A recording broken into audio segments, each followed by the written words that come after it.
Le GIGN intervient en renfort des collègues de gendarmerie sur les secteurs plus dans les campagnes. Les GIPN et le RAID interviennent sur les secteurs plus urbains, secteurs de compétences de la police nationale. Le métier de capitaine au groupe d'intervention de la police nationale est extrêmement varié. Il assume déjà dans un premier temps la responsabilité opérationnelle de chacune de nos missions et opérations.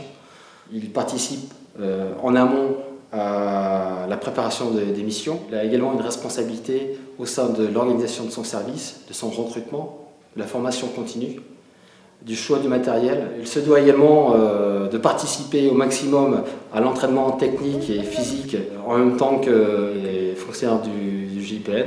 Le capitaine du GIPN assume la responsabilité opérationnelle des missions de police lorsque nous sommes engagés sur les prises d'otages, des forcenés et sur toutes nos autres interventions. Le choix tactique et technique dépend du responsable de l'unité.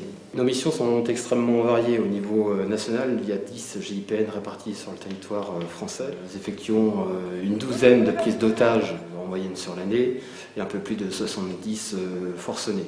À cela s'ajoutent de nombreuses autres opérations de protection de personnalité, de sécurisation de procès, d'escorte d'individus dangereux ou de matières dangereuses.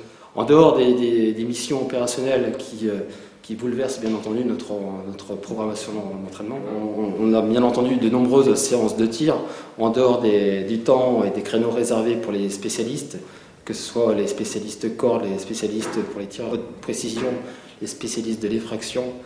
En plus de cela s'ajoutent 2 entraînements de sport de combat et de techniques, de gestes et techniques professionnelles par semaine. À cela s'ajoute au moins un exercice opérationnel de mise en situation opérationnelle avec l'ensemble des effectifs. Je pense que déjà à la base, il faut aimer l'intervention proprement dite.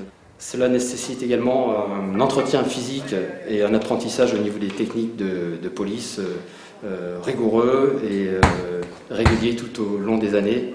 Pour intégrer le GIPN, donc, bien entendu, il faut avoir une solide expérience de police, que ce soit pour un officier dans le management, mais aussi dans les opérations de police sur la voie publique. Il faut d'abord être psychologiquement équilibré et avoir un potentiel physique légèrement au-dessus de la moyenne, de manière à pouvoir absorber la difficulté et la rudesse de notre entraînement hebdomadaire.